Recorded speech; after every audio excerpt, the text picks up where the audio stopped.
Welcome to Captive Conversations. I'm your host, Adam from Captive Wi-Fi. Join us as we dive into behind-the-scenes stories of hospitality leaders exploring tech, operations, and marketing through the eyes of the experts. Let's get the inside scoop together. It's as quiet as I've ever seen you. Sorry, mate. I don't know what your intros are. It's all good. I'm definitely putting this in the front. Hello, everyone. This is episode 41. Got over the hump of 40, which is great. Oh, these are a bit loud. Today, I have stolen Ben from Aqua, head of digital. I don't know actually what is it? Head of everything marketing wise. No, right? just digital. Oh, it is digital. Yeah, yeah. Well, also other. No, not. Okay, so head of digital. Yeah. Global, yeah. Global head of digital. Okay, amazing. We've worked together for a while. And Ben was pretty strategic in getting Lee into Distill, which was also a really good one to happen. And Ben's brain's a bit different because he's got some different aspects when it comes to hospo. Because you didn't just work in hospital, but we'll talk about that in a bit. Okay. So you can wave to everyone that can see you. You can say hello. And then virtual for others. Thank you for coming. Thank you for having me. It's our first early morning podcast, so we'll be all right. We'll get into it. But we're going to start with the two questions from the last guest, which was Michael from Jolly. And he said, if you could have a coffee with your 16-year-old self, what would you say to him? Do you know what? That's a deep... I took this as a deep question. Yeah. Because you know a little bit about me, and I've been through some serious up and downs in my life. And so if I go like real deep, I would definitely tell my 16-year-old self to never drink. To never drink or anything. I'm not sure he would listen. Yeah. I question that. If he was 16 now, probably would listen. Maybe, yeah. Because my kids don't drink at all. But anyway, so continue. But less thought-provoking, that everything is temporary, right? And it's taken me a long time in life to learn that nothing I've accumulated. I've accumulated a lot and I've lost a lot. Yeah. And none of that made any difference in my life as much as experience or time with family, right? Yeah. Like, the chasing of thing that is anything you can acquire or buy or anything will never give you any joy. Yeah. Or only give you temporary joy, right? And definitely wasted a lot of my time going around in circles on that. Interesting. That is quite deep. That's quite deep. That is quite deep. Other people would just say like... He's only got one line there, but I mean, yeah. It's Other people would say like, learn Chinese or stick crypto. Interesting is like because was Michael saying it's a big thing on TikTok as well. Right. Loads of people posting on TikTok at the moment. But if I met my 16-year-old self, I mean, that's interesting. I mean, you're right, 100%. With it, I mean, when you're younger, your brain's like different, right? 100%. So there's that. You wish the little sting on your shoulder should be there. Okay, next one. The most overhyped place you've ever been to? Because I'm not really from like hospo, right, and stuff like so. I'm not, when people talk to me about like restaurants, etc., and I'm like, I don't know what you're talking about. It could be anything there. So I went a different way. I think probably one of the most exciting, right? Most of them have been sporting things. Yeah. I remember I went to the first boxing at Wembley, the first big one they did, which was Frottry Groves, and it was awful. It was a terrible experience, and I don't think I would never. You couldn't pay me to go to another one again because it's how you can have a ring that you're going to watch that is you're so far away from, it's so small, and you spend the whole time watching it on a screen. Yeah. And then I don't know if you Wembley at night, it's just a disaster to get home from. So like the whole thing cost us a fortune. Yeah. And I don't remember enjoying any of it. Yeah. So that was probably the most overhyped experience. So next time you're happy to watch it at home? I'll watch it at home. Yeah. 100%. Yeah, no, I can understand that. Especially, I mean, even if you go to, I guess concerts are a little bit different. Yeah. You're still in that vibe. But if you are sitting up in the gods, all you are is looking at a screen, right? Yeah. And if you want to pay a fortune to go further down. But I've sat up in the gods to see, I saw the Rolling Stones at Twickenham, and we were quite far away, but that was totally different. Yeah. Because obviously half the experience sensory is sound. Yes. Right, whereas obviously you're really trying to, what you're trying to see is... On that tiny screen. You can't see it. Okay, I get that absolutely. Okay, we're going to jump into standard questions. Okay. And standard questions is best hospitality experience. And it could be anything, right? It could be holidays, it could be abroad, it could be someone in the coffee shop was nice to you. Oh, I mean, actually, do you know what? I'm going to change my absolutely go change right because I was like, oh, I remember this restaurant I went to. That was a Michelin star place. It was up a mountain. It was amazing. Best hospitality experience then is someone being nice to you is Joe's Cafe in Farnham. Yeah. Neuro Cafe. She's a Neuro Cafe, so they do things like Shalaji, Ashwanda and the coffee, which I'm not sure isn't doing anything to my head. Yeah. But the reason I adore it so much is how kind they are to my son. Yeah. Right, my son's obviously non-verbal autistic, very difficult to go anywhere with him. Yeah. And they're just really accommodating. Every time I come in, like, he feels so welcome and safe there. So yeah, and also actually, I kind of followed her. She worked in a coffee shop just up the road beforehand, and I when I first got like sober and stuff, I spent a lot of time in there. And then it's the same thing. She'd been through something very similar. So Yeah. yeah, it's just that really. Yeah, that'd be my best. I love that. I love that, and this experiential piece of it as well is that it's comfortable. Yeah, That it's consistent as well. And I'm going to ask you to do me a favour on that thing up there. There's a little that one there. There's a little power button on the right. this thing. Yeah, yeah. Oh yeah. There we go. Sorry, everyone. That's all right. That's my air purifier that's been here since COVID, and it's making a funny noise. No, I think back to the conversation. I think anything that is consistent and makes you feel comfortable and welcome. Yeah. I think there's less of them coming, but I love that. There's one literally behind us here on Clipsale Street called Cafe. Yeah. And they moved from Soho, and it's stuck a local, but it's only got one. And they opened up, it used to be a laundrette, turned it into a coffee shop. You still get people walking in saying, can I wash my clothes?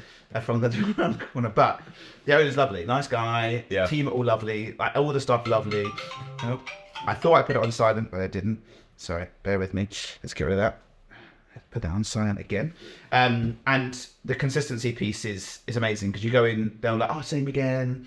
And I think there isn't as much as that anymore. It's all like driven to kiosk. A lot of people, certainly in small businesses as well, they're almost against their will. They have to make money, and you can tell that they don't want to be helping people anymore. They want to say just sick of people, and we all get sick of people, right? But that shows. Yeah. And then you see the business start to fall apart, and then they resentful and they wonder why. And being around people that truly are just good people, go out of their way for someone else, I think that makes the experience much more than the product itself. For me, anyway. No, I 100% agree. I was talking to there's a guy called LP who runs Red Cap, which is like a till system, an ecosystem, and he's from Australia, so they look after. And it's really interesting talking to him as well, because you go into a restaurant with him, and he's expecting the hospitality in Australia to be over here. Now, some places are pretty amazing. They walk around, they'll fill your water up and so on. And others will just be like directing you to kiosk or not. And he's like, he's blown away. Because he goes, you go to any coffee shop in Australia, anywhere in Australia, and like you just said, they treat you exactly like family, and so on. He goes, I can walk into some coffee shops here, and it's like they don't want. It's like some of them don't want to be here, or the restaurant he goes to, where he's trying to get someone's attention. He goes, it's really strange coming over here. He goes, listen, don't be wrong. He goes, the majority of ones he goes to, but there are a couple where that is, and I don't know. It's weird. I think over in America and in Australia, hospitality is a career, and here I think probably 60% maybe is a career, and the other, as you said, probably is to have a job to make money. Yeah. I think there's a challenge there. I think that's training though as well, right? So I think you can help people with that. Yeah, you can. I think you can also tell someone who's got personal skills and who people are. Oh yeah, 100%. Yeah, 100%.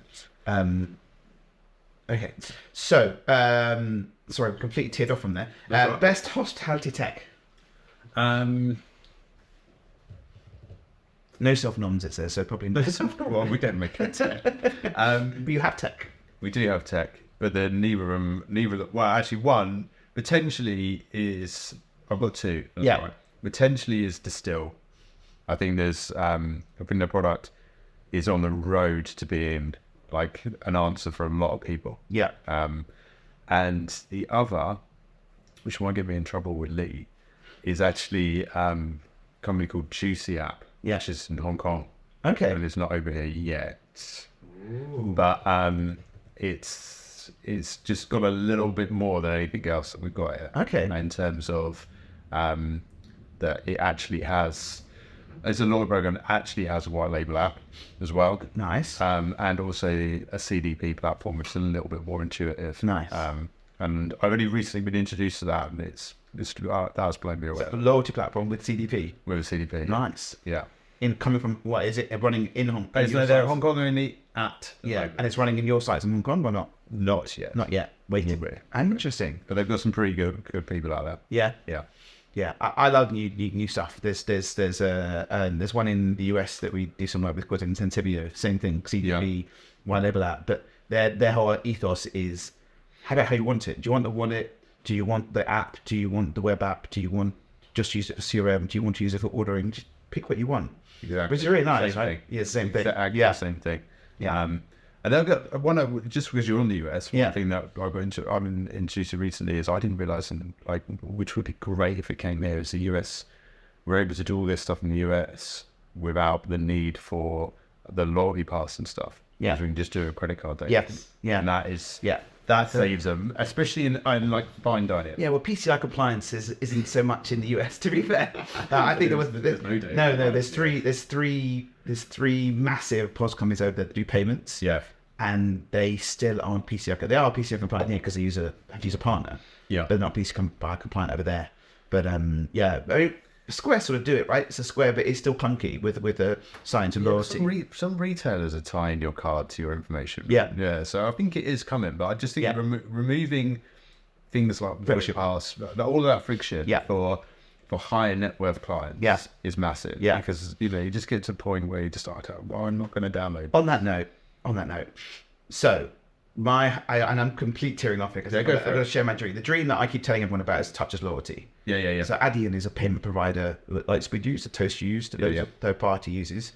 Adyen allows you to check if the wallet passed in your phone. Right. So you've got the wallet. You don't have to scan the wallet.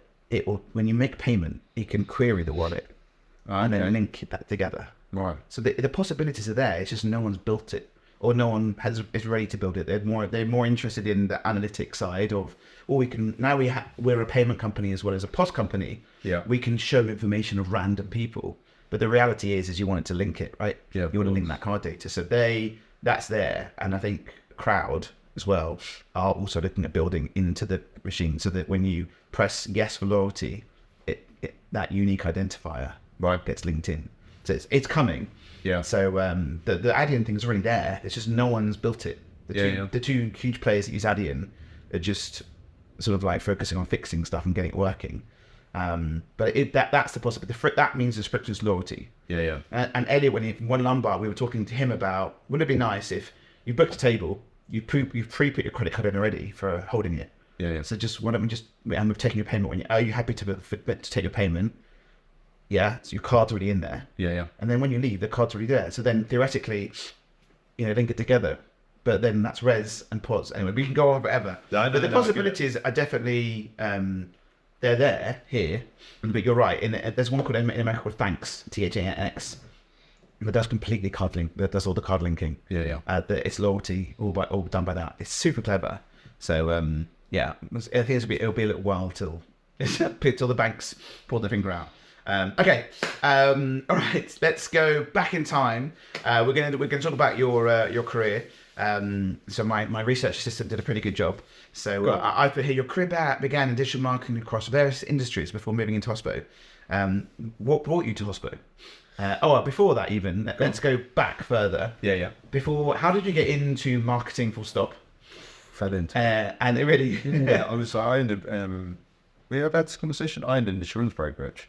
Okay. I owned a call centre. Yeah. For the biggest bulk part of my career. And that I fell into. Yeah. So these are just a series of circumstances, I guess, because I never set out to do that. I worked in a fairly large setting, and that went bust. So I was kind of left in not knowing what to do with myself. I'd worked my way up in this company. I felt like I only had one skill set, and then I ended up falling into starting a brokerage with a business partner who was someone I didn't really know that well. Yeah. I worked with him for a little bit. But all I knew about him is that he knew how to make money, and that was that. That's a good thing. Yeah, so we grew this business, but what I realised is me and him we were salespeople, we could sell. And that was all of our skill set. And we were like, we need to piece this rest of this business together. And that's how I got into the marketing side, really. So marketing and CRM, really. I was like, right, we need to collate our customer data better, because that's our value. And, you know, when Financial Times became bad for us, you know, that was that data that you know, paid the bills for a few more years. And that was inherently valuable. And then we were heavily reliant on purchasing leads from big aggregators like Money Supermarket, places like that. So we're like, okay, how can we reduce that cost by going into marketing ourselves? And yeah, so I kind of just learned EPC, and we went from there, really. And so I did that for about 10, 11 years. Unfortunately, it did come to an end, and was a little bit like, I do wish I'd done this a couple of years before, actually. We dragged it out for 2 years, maybe. I was like, okay, what am I going to do in my life now? Could not face the idea of starting to sell again. So I was like, you bought the bug. You got bitten by the bug of data. And yeah, I'd always liked data in the job that I had. You know, I was like, the reason I kind of excelled at that job is I was like, we have all this information, and I could just use that to make my job easier. People weren't thinking like this, and I did that in our business. So yeah, I was allured by that, and there is a certain part of my neurodiversity that's calmed by data and numbers. So I enjoy that. I get stuck into that. So I was like, okay, digital marketing, CRM is kind of a bit of everything. I know I was like, I can do a bit of everything, and I just started looking for jobs. And I've kind of done 3 head of digital roles in a row based on that. And the first one was e-commerce. The second one was I guess it was leisure hospitality. And then the reason that I kind of had synergy of what I'm doing now was more the booking process was similar. And then I ended up in I find it really interesting because we talked previously, because of the e-com side as well, and the retail-ish side. When we talk, like sometimes we talk and you're like blown away of how backwards hospitality is compared to retail. Yeah. And we can say that because it's not backwards; it's just behind, way behind.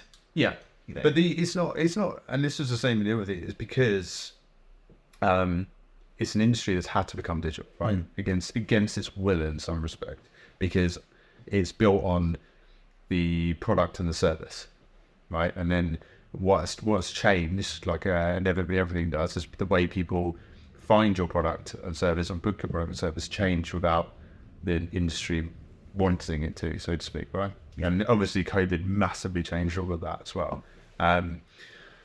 So everyone's had to adapt, and it's not natural for them. They're not geared up to do it. And, you know, hospitality isn't a business that is, you know, it doesn't have lots of extra revenue that you can put into this. So therefore, the solution is often, let's go and find loads of people to help us externally. Yeah. Right. But that I think is difficult if you don't have someone within the business that understands what all those people are doing. Yeah. Because you're just constantly maybe pivoting and, oh, this person said X, that person said Y. But none of those people are always going to be aligned with what your business is trying to do. Yeah. I mean, I'll tell you a story in a bit about that as well. So, when you started Aqua, was because what was the role? Was it same role, or and what was the team like when you started? Same role. Team was quite reasonably quite big. People were moving on at that point. So I had someone directly working with me on my side. These teams are often very much split online offline. Yeah. Right. Yeah. And I've had, as you say, in these roles that I've always had a marketing director that sits alongside me, and that is either a beautiful or a difficult relationship, because there's so much crossover, and which direction are we going to go, and that can be really tough. And if you can find that synergy really well, then it can be a really great high performing environment to be in. It can also just mean that you actually are just fighting each other all the time. Yeah. And Who wins? Who wins? And it's maybe I'm being unfair in saying this, but maybe the traditional marketing director is a little bit it's kind of going out now. Yeah. But no one sees the digital person as having the old bits. Do you know what I mean? Yeah. So the whole, it's rare that the whole thing kind of exists. You know what's really interesting? In hotels, there's the sales and marketing director, but they have nothing to do with marketing. Yeah. So I feel sometimes the marketing director, like you were saying, is really sort of salesy. Yeah. And then there isn't really marketing, but they sort of called that. I think that it's weird how it changes. Because I was talking to a colleague the other day, and then we chat sales and marketing director. I said, but the sales and marketing director doesn't have any. They sit on top of everyone. Yeah. And their responsibility is sales with a bit of marketing. Mm. So the role name doesn't really exist. Maybe the marketing director again that sits there is and maybe I'm assuming that, I don't know because I don't do it, but what I hear and what I see, it seems some marketing directors are more salesy, and then the team's there, and some aren't. Yeah. So I guess it all depends. So I think, do you think, well, anyone, because it is all just sales in some respect, right? Yeah. It's just a different way of looking at it. And I guess when you have, which is not a bad thing because you need to pay the bills and the sales are what are going to bring in the revenue, right? But the problem is when you may take away from the real purpose of marketing. There's a lot marketing can be probably a little bit more long term than sales. Yeah. Any sales environment I've been in, it's you're only as good as your last day. It's all of this. Yeah. Let's go. Money's got to be in. I don't care about you telling me about a deal next year. Money's got to be in now. Yeah. Marketing, you're planning ahead as well then marketing. Yeah, and slightly more long-term strategies that are going to pay off. Yeah. Because I was constantly chasing sales, so that's where they're difficult. And I found, to use your example, I've also been in environments where there's a sales director and a marketing director separately, but the sales director's always they'd always won the toss and any argument. Yeah. Because so then when you started, did you as other people moved on, and did you build more of a team, or was that? We've kind of it's kind of been a different experience because I found maybe it's marketing or maybe it's the industry, but there's been a lot of turnover. Yeah. There has, everyone I've spoken to same. Yeah, we very rarely had a consistent period of the same people to work with, which is tough. We've had some really nice, and it's always one of those things you think you don't realise when you're in it. That was the best. Yeah. Do you know what I mean? Oh, actually, we had this time, but we had these people. I think the team that we've got to at the moment, and the direction we're going is looking really good. Yeah. But yeah, it's not. We've not really been in too much of a position how I would like to have done it to really think about, okay, this is what we need, this is what we're doing, because we're also moving at such a pace. Always on to the next thing.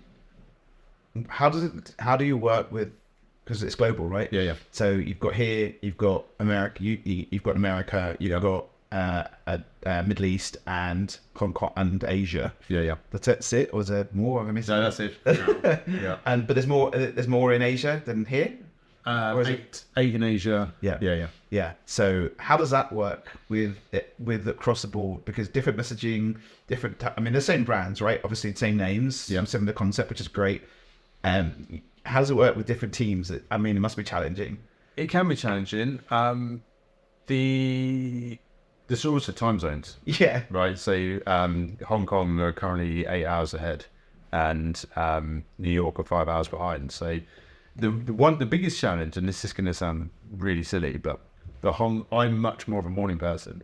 So I got to a point where I was realizing that the USA team were getting the poor end of me all the time because they're at the end of my day. I'm happy to, I'm speaking to the Hong Kong team when I'm on my way to work and that kind of stuff. But they're always getting they're always getting the best version. Yeah. The American team are getting me, asking me something, and it's the same. There must be the same thing that the Hong Kong team are. Yeah. Asking me because I'm going home. And that could be a real challenge. Communication's difficult as well. Communication is really difficult. I do think we live in a world too much where we communicate far too much via email and message, and emails really become message. Yeah. Right. Because the one-liners. Yeah. Because the way we talk. Yeah. That's so, depending on how people are feeling on that day, that's so easy to interpret completely wrong. Yeah. But also, sometimes you don't get a trail as well. Like in messaging, we use obviously Teams and Slack Yeah. and that. When you've got that, you can scroll through, right? So you can see what the previous stuff is. So people can just scroll up. I think the big thing, the challenge I see in email is you get an email and it'll be a separate email, nothing linked to anything else, asking you a question with no trail. So then you're like, hold on. And if you've got Google, or you got me and Outlook, if you can group it by the person, it's fine. But then you're sort of lost. So you've got to spend an extra 10 minutes trying to find the last email that you sent. Yeah. So the whole conversation piece isn't there. I think it also just creates stacking, right? Yeah. Spin the next thing on top of the next thing on top of the next. Email's almost becoming dead. Yeah. Like, it just gets to the point where it will get missed. It won't happen.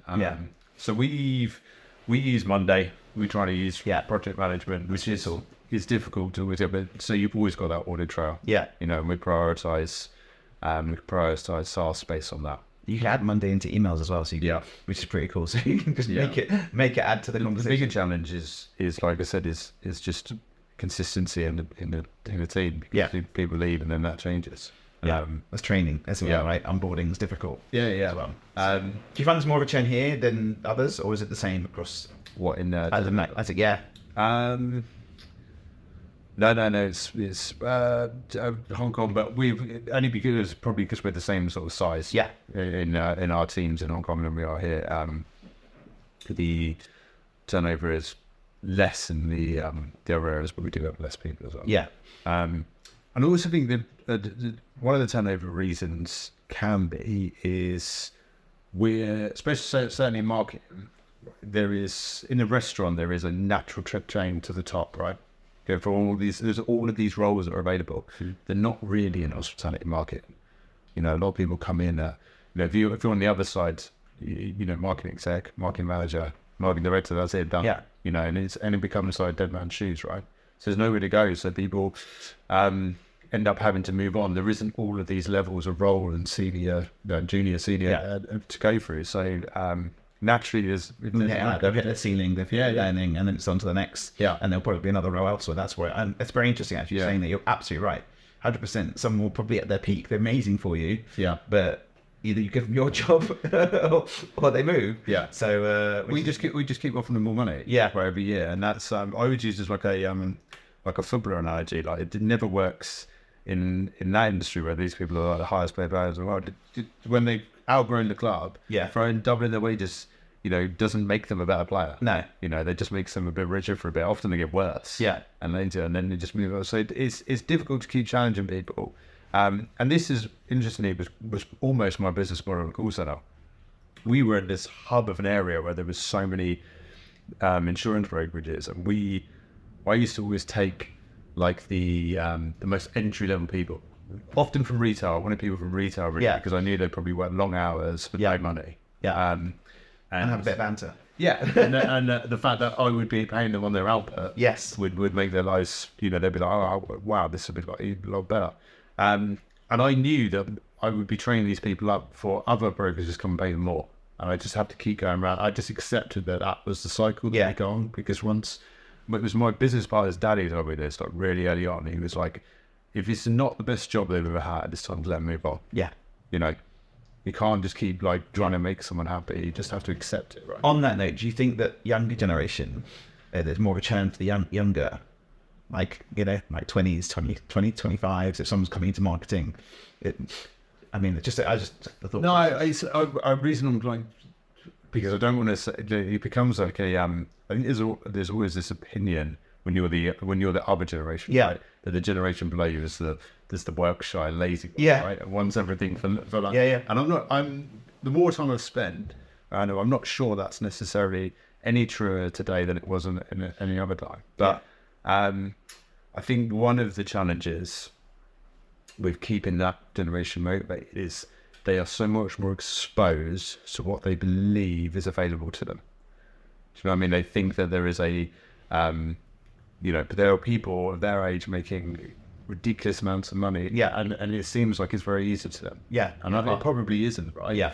But that being in front of the visual path of all the reels they're getting is create a job now, start this, do an AI thing, and then make your Instagram post and you'll make X. And then the guy's charging them $100 to get the document to feed it, and you can try it. But And I think there's probably a bit in the back of my mind where thinking, well, I'm going to do this soon. Yeah. So I'm not really going to put any effort into this career. Yeah.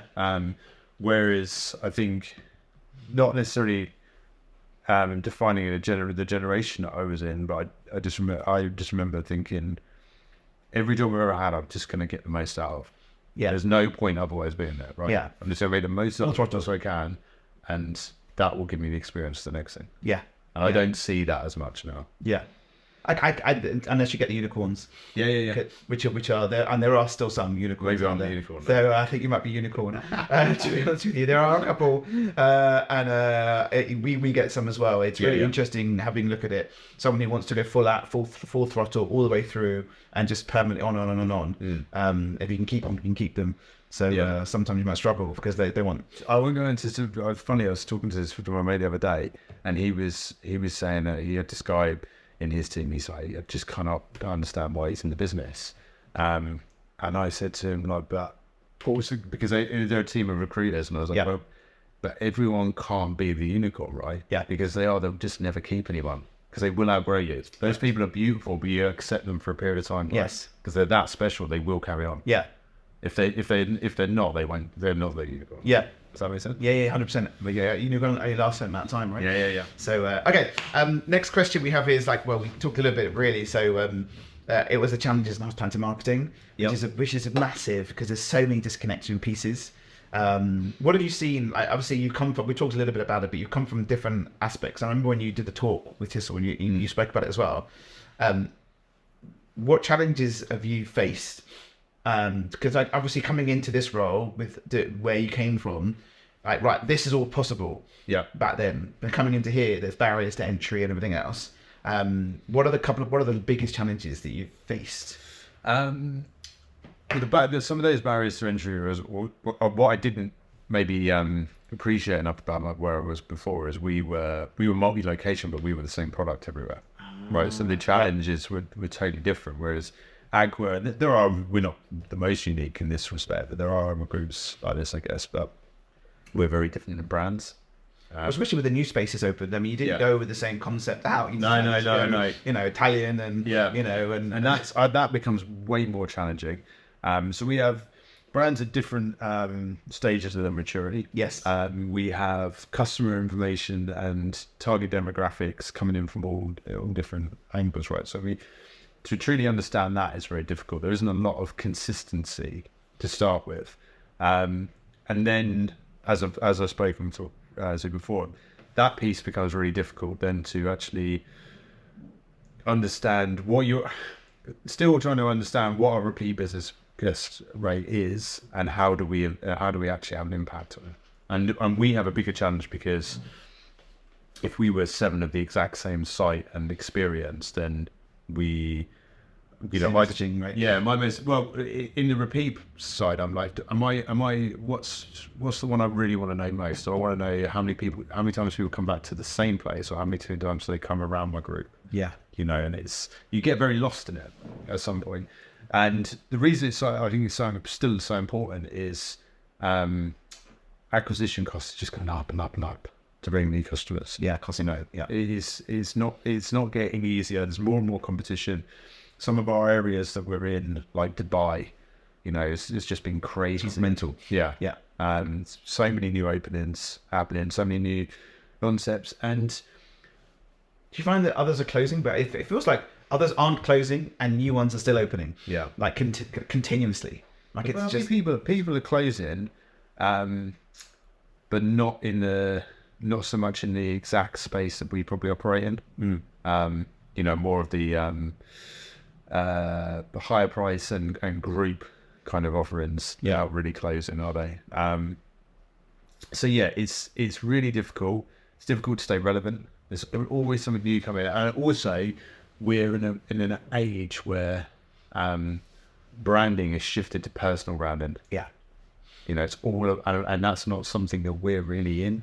Yeah, so I feel upset though because David does have an awesome brand. As a person, as who he is. Yeah, he's an absolutely amazing character. I just want to shove him in front of a camera. And he, you could talk to him for 5 minutes and just be like in awe of everything he's saying. Yeah. I just want to shove him in front of a camera, but he probably won't do it. But because he'll probably say the wrong thing because he's hilarious. But his whole vision, like, you know, it's crazy. I wish that was a possibility. Yeah, but he's a busy man. And I think I don't know, I mean, you have to take a leap of faith. You took a leap of faith doing this. Yeah. Right? You'll be able to put yourself out. And that sounds crazy to think about it for someone who's probably achieved so much, right? But it's very difficult. That feels harder to start. Yeah. Right? Putting yourself out there than it does to just, you know what, we're going to try a new concept restaurant. Yeah. And it may or may not work. Yeah. You know, but actually putting myself out there. Maybe that's a little bit too far along. We should have a coffee with him. Yeah? Yeah, maybe we'll have a coffee with him and see what he says. Rich will probably say no, but I reckon he'll be up for it. He's basically, I think he's a little celebrity, to be fair. Yeah, no, he would be up for it. I think it would be great, you know. But you're right, getting there. But then there's other personalities that you can sell on, right, within businesses. So that's what we're trying to explore in some of our newer sites. Oh, sweet. You know, how we can bring. I remember last year, unfortunately, my social media manager moved on, great guy, and we held a round of interviews, and every single one of them said to me, "Where's the people in this?" Yeah. You know, that was a consistent part. So, yeah, we've moved from acquisition cost of rising, we've moved into a world where smaller feels better than bigger, right? We're big. Yeah. You know, we're big sites. So that's a challenge. People are drinking less. Yeah. You know, people staying less. I mean, Elliot from One Lombard, he was like, you know, back in the day, people would stay in our restaurant for 4 or 5 hours. Yeah. They'd have their meal, they'd be drinking, they'd be chatting, drinking. Now they just want to get out and go. They come in, they're out, and they're on. They might have a drink, they might have a glass of wine or a bottle, whatever it might be. But he goes, and we were just talking about that. It's true. Like, you know, the bar at the Shard, Aqua, it was just unbelievable. Yeah. You know, and it's just amazing. And same in Regis Street. And you'd think that if you go for lunch, you might want to sit and have back in the day, you'd have a drink, or go sit on terrace at Regis Street, whatever, in the summer, have a couple of glasses of wine, have a meeting, whenever. That's not there anymore. No, you know? people are too busy. Yeah. People are too And busy. budgets, I guess. But yeah. Yeah, right. both, I think. Yeah. And people don't stay around in one place, and it's all changed. It's all challenging. Can I ask a question? I didn't. I'm just going back. Careful. What was it like? Because you started, and I think Azura and Lucci opened very similar. Yeah. What was that like? Because I mean, I remember speaking to you previously, and you were busy. But I mean, I obviously you're busy now. But what was that? What was that? Both two completely separate brands, two completely separate styles, opening very near to each other. I mean, what was the timeline between each other? It was like, month. Yeah. What was that like? At the time, it seemed really, really exciting. It has been a little bit challenging, and it would have been, I think, with the team that we have, it would have been definitely easier to do them more bar. Yeah. I think what has happened is we've learned loads. I learned loads from that, because I've been fortunate enough that whenever I've done openings in previous things or industry, it's kind of been a lot easier. Yeah. You know, it's just kind of worked. But we'd have been opening something that we already knew everything about. Yeah, the same brand, same concept. Yeah, and we're just making it better. Yeah. And this was new and very, like I said, very different for us. Yeah, but we're two complete separate Yeah. styles as well. Yeah. One's very much more high end, and the other one is sort of upstairs is more, but downstairs is very much day to day. Yeah. Which is probably the first ever thing in the business, right? Yes. So you know, and that was like you know, this is where the loyalty and all those conversations came from, because hang on a minute, we're used to being like 85% online booking. We understand everything about people. We have a camera service. We have no idea who's got that is in that. massive. Yeah. Massive counter. I mean, how many seats are downstairs? There must be like, I don't know, 80 or something downstairs. Yeah, It's crazy. something like that, Yeah, and the footfall on that road. I mean, this is Lucci. If anyone hasn't been, go check it out. In Covent Garden. And also not anonymous people, right? So that's the other thing. Yeah, lots of tourists. Yeah, you know, that we, you know, and our tourist, our business in the Shard built on tourists. Yes, tourism, right? But we're making 10 times the money. Yeah, we are from crossings. And well, to be fair, I remember a story ages ago that some very rich Russian oligarch basically booked the Shard, the whole thing for his daughter's 13th birthday. I don't know if it was a story or if it was real, and he hired the building opposite to put fireworks for her and Elton John in. I mean, some of the It doesn't surprise me. right? I mean, to be fair, you had the Brits there 3 times in a row. Yeah. And hired the whole place. I mean, there's been some ridiculously big events in there. I mean, there still are. I think you've had the Premier League stuff that's been going on. I mean, I just some of the stuff that you guys have been doing, which is amazing. Really think about it, because obviously it's a statement of space. Yeah. But to do that and completely have it out and have the AV come in, and there's quite a nice bit of flexibility in that whole space. Yeah. On the events, I think that's amazing, because there's not. You can go to other venues and they're like, well, we've got a plug in here, we've got a plug in there, we want to do blah blah blah blah, and they're like, not sure. You sort of have a canvas really within and within that. That's probably been one of our challenges with the two new spaces, is they're not quite as geared up. Though we have a great private dining room in Azura. But Lucci was a little bit more of a challenge for that, although we have done some full private hires. So because you've got is the upstairs separate? There's a separate upstairs restaurant, right? Yeah. And that's more high-endy restaurant. Or It's not. It's still quite. Still quite middle price. Okay. Price, yeah. But you could potentially think that's a space for hire, which is quite nice, because I think it was also maybe learn that there is a having all of the things at one time, right. So you know what I mean. So the locations are a little bit more challenging than before. Yeah, I think, and then you've got getting the product right as well. Product still. We really worked on to get that. Completely different cuisine, isn't it? Yeah. So that's the whole thing. I mean, one's super high end Italian, right? That is, seafood. Yeah, seafood led, and the other one is bakery and Italian upstairs. So and I guess iterating. I can tell are they still iterating within Lucci and we're definitely getting there a lot more. And I think we got some really strong plans for how to grow Lucci. Lucci's got a very big bakery inside of it, so there leans us to actually. I mean, seriously, you could have mini Lucci's everywhere. I mean, it's a QSR model waiting to happen. There we go. So I think I mean, you've got a big space in there. So I think there's definitely a need for the better bakeries that are happening out there now. I think that would be nice, the expensive prep kitchen. Yeah. You have. Okay. All right. So we talked about the building team from scratch already, which is great. And then we've also talked about global teams as well. The loyalty piece. How's that working at Lucci? How you see it? I know that it's a plug-in. Have you seen some nice like people actually downloading wallets and stuff and utilising? How's that? Because I did a little post the other day. I was at the Regency Club with my mates. And they're really clever. They literally have their wait. Obviously, it's a sit-down restaurant. They had their waiters going up to people going, "Hey, it's a free drink." Like that, and it was really clever. I've not seen that done before. But are you seeing a nice transition of people actually using loyalty? Well, we're only officially launching it Wednesday. Oh, are you? Yeah. Okay, there we go. So we'll have to come back to that one. So I'm quite excited. I have to go. I have to sign up and get my. Not something, but that's been the challenge of this industry of tech. The integration's taking a long time, and it's not. That took a long time, but also because we're low on resource, we're on a team, and we're trying to do lots and lots of cool stuff. That is to get it out has also been a challenge for our team, right? So it's not just that. And then we've had some adversity within the restaurant. We've had change in team there as well. Yeah. To get through. So we're coming out the other side with a win, and also, there's no point. What really stuck with me about it is, and they said it early on. If it's not right, we're not going to do it. Yeah. Right. I was like, brilliant. That's me. So we're not just going to, because this is so fast paced, and it felt like. We just needed to get things out. Sometimes they're like, it's not right, we're not doing it. So it hasn't been quite right. We wanted to make that, we want to launch it with the right experience. Yeah.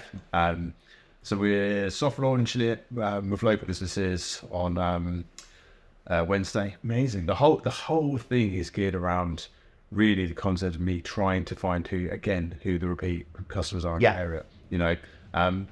people come in here, want to use it. Tourists, fantastic. Yeah. Brilliant. But You can tee off those local businesses. Yeah, 100%. Because then you can target them as well. Yeah, 100%. I think that's a challenge, right? Generally, the conversion. It's about bringing your loyal fans to raving fans, and bringing them back. I was talking to a colleague of mine the other day. He said that the PA in his office type to the EA, or the EA to all the directors. She books all the spaces. And she does it under her loyalty account, so that when they come, so then she gets free meals wherever she goes because her points are cracking up. Yeah. So they'll spend, I don't know, 200-300 quid. They're happy because they get a free side or free drink on arrival. Yeah. Because she sorted it out, and then she'll go out with her mates for that. And I think that's great. I think that's a great idea. Do you know what we were talking about that in America, of like how do you reward those people? Yeah. Differently, how do you almost commission based them to bring people in? Because once you got that, then she's like, I'm only going to these spaces. Yeah, why not? I think that's still Much better. Yeah. Isn't that what we always did? Yeah. Yeah, 100%. Yeah. There's a guy who works in Tower 42. He's been there for years. Called Terry the Ticket. Right. If you wanted to get somewhere, you wanted to go somewhere, you call Terry. Yeah. He basically was the concierge of the building, and he's still there. He's got his little Terry the Ticket thing in his suit. If you need anything, and he would be the one you'd go to. So that building would be like, well, I need a table, blah blah blah. Like, yeah, no, I'll sort it. And that concierge thing, there are some out there still, the big ones, but I still don't think that you sort of want a network of like Terry the Tickets everywhere. Really, don't you? You can just pull you to. But if you can tee that into loyalty, even better. Or as you said, I guess you turn. I think in sales you've got lead magnets, right? Yeah. So you're going to have those EAs are going to become your lead magnets of bringing them in and rewarding them. So I think so that's an interesting point of having loyalty, building loyalty, because I don't think the businesses care as long as they're getting the directors or whoever is or whoever's going to that restaurant. It's been booked by the EA or the PA. Right? Yeah. So you're right. I think that will be really interesting. But it's interesting. It will be interesting to see and speak to you afterwards when that launches to see how that where it is, and you can see the flow as well. So, and then are you going to look at doing that in the other restaurants too? Yeah. Or is it different. Yeah, we're going to try it differently in different places. So Hong Kong is a much more mature business model for us. Yeah. So we're looking much more to bring something in that's probably more airline kind of loyalty, right? So it's just that we can you can use your points or whatever it might be around the sites in Hong Kong. Nice. In Shiro, we want to do something quite similar to what we were doing in Lucci. Yeah. Something more similar. And then the others, the challenge is, and it's kind of a little bit like what you were saying with Terry then, but it's about giving the higher end diner an experience more than they're getting. They're less interested in their reward. Yeah. They want surprise and delight. They want surprise and delight. They want either surprise and delight, or they want something that everyone else doesn't get. Yeah. Yeah, that special piece. Yeah, they want that special piece. They want. I mean, one of the challenges is to try and create that environment of. There's still a lot of people who like a concierge or like that real VIP, or they feel like that's the. I know that guy. Yeah. Gets me there. I know this. Like they know something that someone else doesn't do, and that's a challenge. Like a secret menu item. And, those things. Yeah. I think you're right. I think if you can have like the VIP hotel experience in a restaurant, that's like the winner. And I think that eventually it's coming. It's putting the data at the right places. These are the challenges we have. We talk about this the whole time. Yeah. Where the data flows, where it's all going to go. I remember being ages ago. It's probably about 5 years ago now. At Seven Rooms, it was an event, and the guy from Seven Rooms was there, and like he goes, our investors Google, and this was just a throw out. He was like, we might look at maybe getting a Google Glass so it has a table map so you can see, or even an earbud, so as you're walking around, it tells you who's on what table, and so on. And I was like, that's going to be amazing, but the challenges of tech and actually getting it reality in there. Yeah. But I mean, now AI has the possibility of helping you. I reckon there's definitely some cool stuff going to be able to come out to help you understand who's at what table. It'd be great there's loads of handhelds now, right? Yeah. As you walk around and as you're getting near a table, why can't that handheld give you a brief on those people? But I think the hotel style loyalty is what I'd love to see. I think there's there are some people that do that. Right? Yeah. Anyway, they're some restaurants that are working that way without tech. Yeah. They're just doing it in their own regard. And then the other, do you know what the other real big like challenge for any of these things is? It's been able to actually, everything takes longer than you think it's going to take. Yeah. So being able to lock in and get them done, you know, and sometimes I think what my learning's been in this one is I've tried to overcomplicate simple problems because I want to do it in logically the best way I can do it. But that's your brain going, this, Yeah. and hospitality is like that. It's Yeah. like wiggling around. But also, to get to there, we haven't done anything. Yeah. So sometimes just doing this. Yeah. I had someone who used to say to me like, don't let great get in the way of good. Yeah. Like sometimes good's okay. Yeah. You know, because it is on the path to. Yeah. And it's certainly with any CRM or anything, there's so many logical steps to think of that you sometimes think, oh, right, and now I'm looking at this step now, and I'm like, actually, let's just do these early ones. Yeah. Because it will make a business impact. Yeah. Yeah, the small goals, small wins, the small wins are great, always great. Yeah. If you do the small wins, I think that, there's challenges. You're right. The loyalty piece in high end is very different. Yeah. They want that special piece. They want that bottle of champagne or cocktail with their name on it, or they want the special hidden menu. Yeah. And but it's got to look premium as well. Yeah. And that's why touchless would be so important to that, right? Yeah. So Elliot was saying, you basically you book a table, you put your card details in, go to the restaurant. You check in, you don't even need to pay. He was saying that just comes off. That's kind of the Dorsey model, isn't it? It's like, yeah. But in a nicer, rather having to, because you book it yourself, you don't need to download the app. The Dorsey thing is really nice. I think that's a really clever. I haven't heard from them from a bit. Are you getting much from them? We're not using them yet, but they've asked for one of our restaurants in London. It's interesting that I think they're slowly rolling out here. Yeah.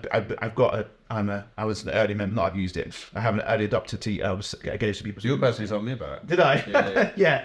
It's in America, obviously in the US, it's massive. Yeah. It's very clever. I like the whole concept of it. Of you download the app, you want a table for something, and actually you can bid. I think now for if I want to go to a restaurant that's fully booked, or that might have a table where I can put I want this and put the money in, and that's. The nice piece of that is that when you have the money in advance, the no-show is going to be a lot less because they've already paid, and then you sort of know who they are in that layout. I know that we were at Chotomate, and Chotto do the packages within 7 rooms, so you can bolt on extra stuff. I don't know how well that works, but actually going to be interesting to find out. Is that something you guys do as well? Do you on the booking journey, or do you? We do. We played around with it both ways because we did some analysis on one of them. We took it. We used to have to do that for our Flame and Dark, which is really popular. Unfortunately, we can't flame in the shop, but it's the Flame and Dark in our Houton. It's popular around the world, and we found it was affecting the conversion rate because of the way that widget is set up. Down that one too much. So, but I definitely think we're trying to. I like the idea of doing an upgrade after the fact. Yeah, me too. That's the way tease to do them. You tease them. Yeah, you get the booking first. Yeah. Then you say, then you. Yeah, I like that too. It's interesting. I speak to different people. Some people like doing everything up front. Yeah. And then other people like to do just a security piece. Obviously, there's the challenges with that, but security piece, and then afterwards, I like the tease. I think tease is good to show them the value of what they've got. Yeah, I think so. You've got. How does it work with marketing if they've not opted in? Can you still do that and send them do you blah blah blah?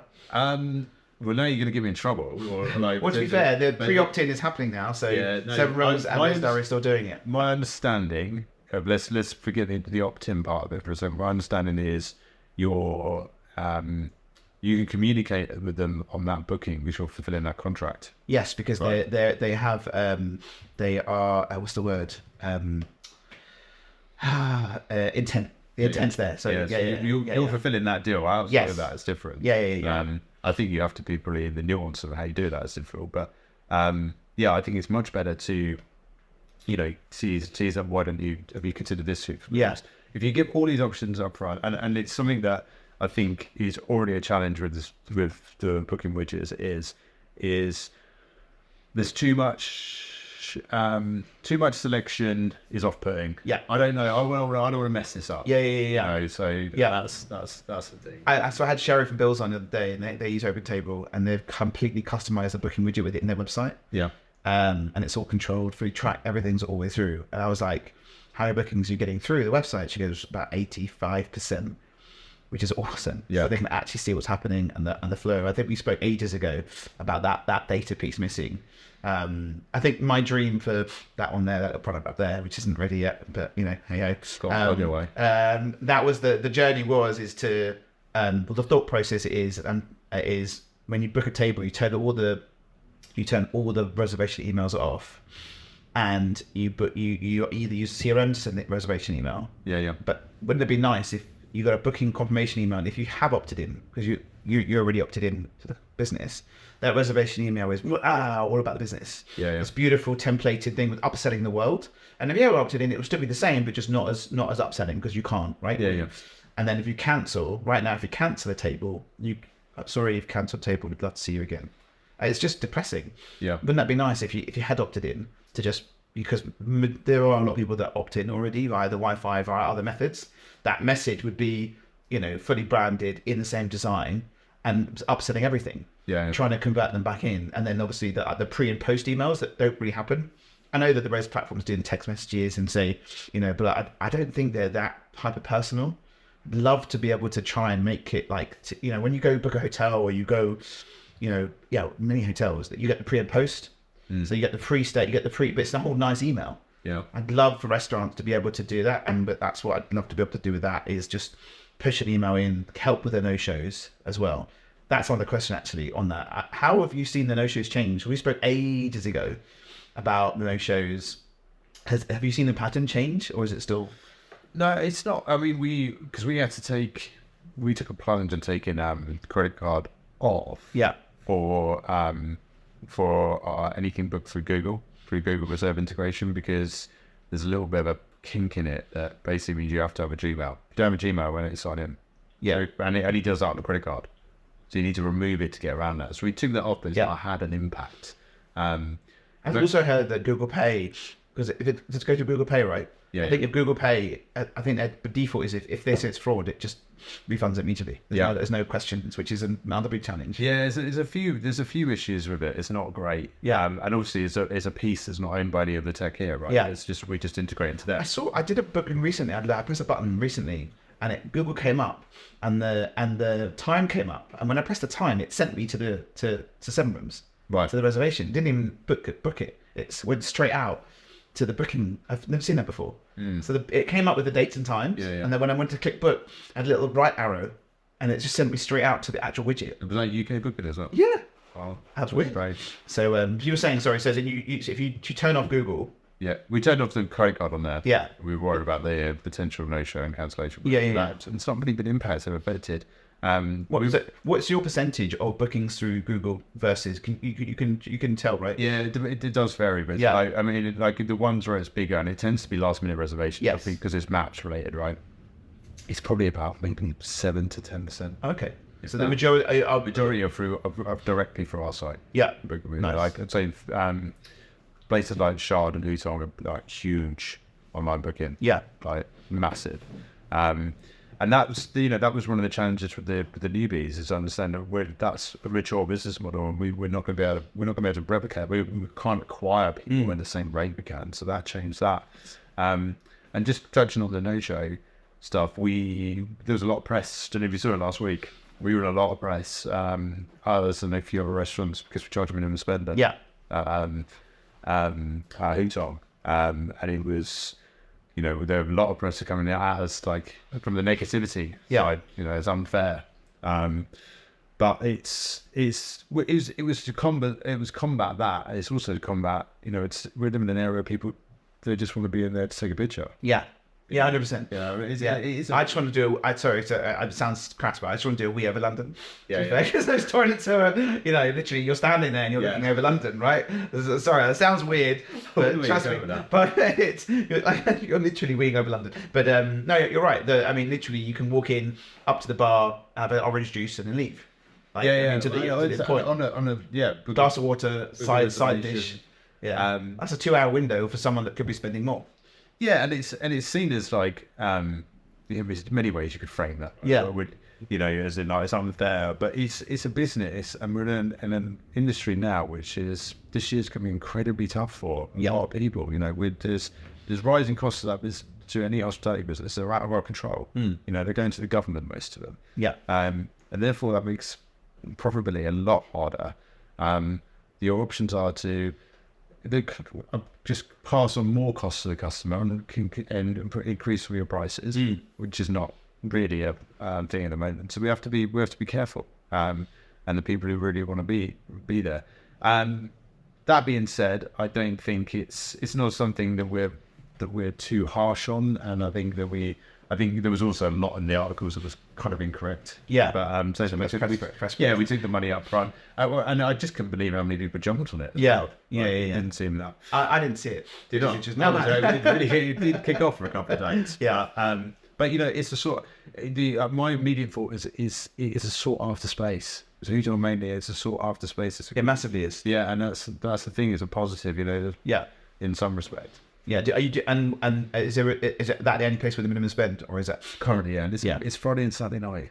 Yeah, but you're just rammed. Yeah. But nearly very hard to get a booking. Yeah. Well, that makes sense to me. Yeah. I get that, and if you're upfront about it, it's not really a big deal. No, right? It's sort of that's the clarity. It's the messaging. If the messaging is clear, then that's your choice. Yeah. And are you taking that? Is that being? That's not, and it's not an advance. It's just no, it's not an advance. Is that it's a guide. Yes. Is it a guide? Yeah.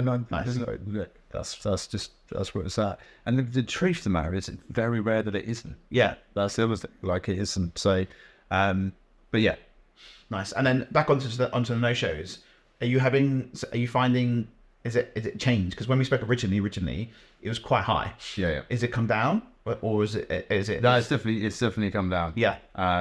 But there is a caveat to that. Yeah. So the amount of people come in. Yeah. Yeah. Oh, true. Yeah. So we've had that, but we've also had, I think, where you don't maybe have credit card rules, etc.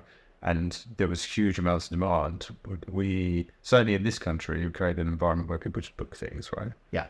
I think the other challenge is we've got the Monzos and the Starling and those other cards. I remember speaking to a colleague the other day, about a year ago now actually, and he was saying to me that for that space, he goes, probably 30% of the no shows were just failing on payment. Yeah. Because there was no money in the accounts. They just spun up a Monzo or had that card. Just using that. So I think that's an interesting one. I feel like I think maybe you could block those. So specifically, that'd be interesting if you could block those one-time use cards. Yeah. Because they're just side load cards, right? Like they're not really proper. Well, they are banks now actually, but people use it just to manage their finances, not necessarily to do it. So we can have it in a virtual card, right? So this year's not been anybody in it. Yeah. Same with the Revolut. You can. I think when we had this conversation, it hit us. We just had one specific. I think it was a Valentine's or something that we got particularly stung on once. But so far, it's not been that much of a challenge. Good. I think there's been some nice publicity about it. To show what's happening. I think I'm not hearing much about a huge amount anymore. When it comes to that, so that's a good point. But as you said, there's probably less people coming. Yeah, and all it does is it becomes a secular problem because you generally punish people who generally can't come. No. But the other challenge is that which upsets me is that the booking platforms. Yeah. They know the credit card number, right? So they know who the person is. They know which credit card number it is, but they're all siloed. Why aren't they looking at it going, this is a repeat, consistent? So Amp will do it. Yeah. If you book 3 times and fail, you become like on a hold list. You can't book. Yeah. Why? Your account. Right? What do you know what I mean? Why wouldn't they let the restaurant flag this person? Or even know the credit card number and just not allow that. If it's been 3 times, send them a warning, right? But because they don't like OpenTable probably can do it on their app as such. Yeah. Because there's an app, but Cinemas doesn't have the app, really. And I'm probably like being able to share because there are some every restaurant's own data on it, so we're not sharing. It's a bit different, right? Yeah, it's an interesting one. But like, a lot of those you touched on it there. A lot of those other companies that have better views and better technology and better booking processes, well, they just don't have the volume. Yeah, to have an impact. Yeah. That's the problem. Yeah, so they're so much better. Yeah, in so many ways, but just don't have the volume. Yeah, again. Okay. we are coming to the end, so we're going to start. Thank you very much, by the way. And I will. Where's the? Yeah, you can hear that. You can't hear it. We can. I can hear it. Yeah, a little bit. So thank you. I know it's in go for it. Sorry, I'll do this one instead. How about this one? Yeah, horn. So we're gonna tee off to the final questions. Yeah. And the final questions is best restaurant. Best restaurant. Could be anything really.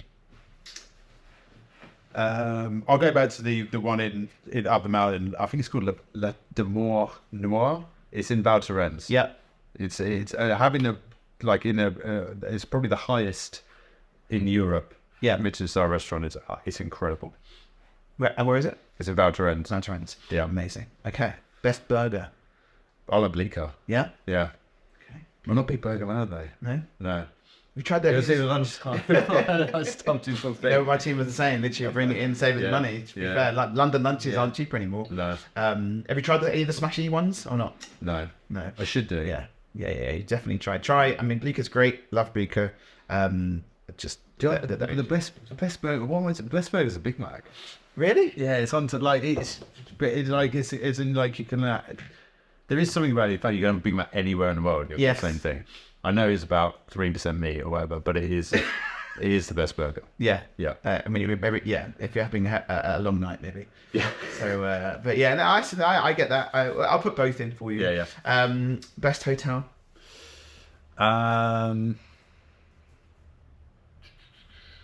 Best hotel. Maybe I'm not sure it's the best hotel, but for like with just memories or personal reasons, like the Mayfair. Yeah. Yeah. Yeah, the Mayfair Hotel's nice. Yeah. They've actually just redone the bar. I bet. Yeah, the whole bar's been redone. They've changed the whole area around. It's all like table servicey stuff now. I like the Mayfair, so it's pretty cool. I haven't been to the bar in a long time. So the Mayfair's the same as the Londoner. Yeah. And the Londoner's beautiful. The 8... you can still, to be fair, you may have not been at a bar for a long time. But I've been at a bar, I haven't been in that one. Yeah, but I'm saying that the also talking about those choices. Yeah. There are so many non-alcoholic choices now. It's unbelievable. They are great. It's just we did some great unbelievable. non-alcoholic cocktails, yeah. Yeah, I mean, you can't tell. I mean, if you get a good bartender, Yeah. which and the Aqua does have good bartenders, I can attest to that. We go with the best in the business. Yeah, they are awesome. My man Camillo, shout out to Camillo. Yeah, and to be fair, they've got banter as well, though. To be fair. So, but yeah, you can't tell the difference. Sometimes you literally, if you get a good cocktail, you cannot tell the difference. No, but there is a thing about like their non-alcoholic cocktails can be expensive. Yeah, very like about because I drunkenly affect not the taste. Yeah. So it's not quite the same, but you know they are so much better, and you do, you don't feel as completely left out. There's only so many Diet Cokes and waters. I agree. When you're sober. Yeah, or walking. When I used to events, I used to get a prosecco or something from the bar, and then have an ice cube in it. And so when I walk around, it would just be topping up with ice, and literally, people would be thinking, and literally just be water. It looked like water. They're like, oh yeah, cheers, and I'd like one, and then I'd walk around for 5 hours with just water in the glass. So, but yeah, okay. We have questions for the next guest. Yeah. Do you want to choose your two favourites? Two favourites I come up with. One day the next guest will be. If you could launch a restaurant anywhere in the world, where would it be, and what would the concept be? Oh, nice. And then I'll choose probably a more personal one.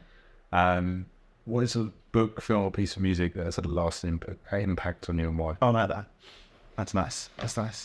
Okay. Thank you, Ben. I'm going to do another round of applause for you. So you get 2 round of applauses. Thank you so much for coming. Everyone, how do they find Aqua? Where do they find Aqua?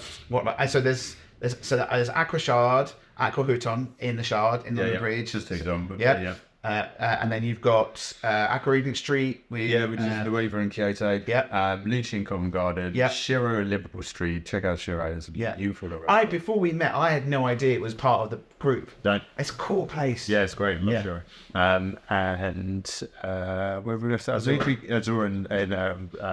in Sloane Square. Yeah, the design of that place is just ridiculous. Yeah, and we've got the Paris coming. Oh, really? Kyoto. Kyoto in Paris. Yeah. Mate. And then any other expansions? No, I can talk about. Nice. Yeah. And then how many restaurants in total in the group? Why can't you ask me that? We said there was 8 on 8. 19, I think. 19, I think. Wow, that's CBC. Yeah. That's mental. Check it out. Well, listen, check out aquarestaurants.com, I think it is. It has all the restaurants on it. Yes, I'm not mistaken. And we'll say goodbye to everyone. See you guys. Bye.